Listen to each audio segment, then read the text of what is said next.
दबाई शिशु माध्यमिक विद्यालयलाई अगाडि बढिदिन अनुरोध गर्दछु।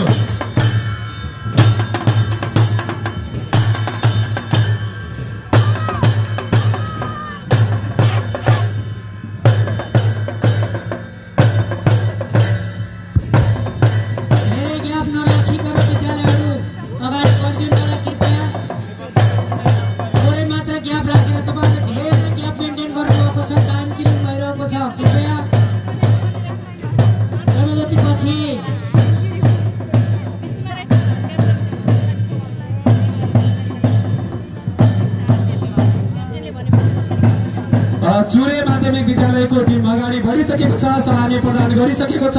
अब 5 नम्बर जनज्योति माध्यमिक विद्यालय बकुवाको समूह अगाडि बढ्दैछ। म दबाई शिशु मन्दिर बर्गदाको विद्यार्थीको टोलीलाई अगाडि बढिदिन अनुरोध गर्दछु। कृपया धेरै ग्याप नराखिकन अगाडि बढिदिन अनुरोध गर्दछु।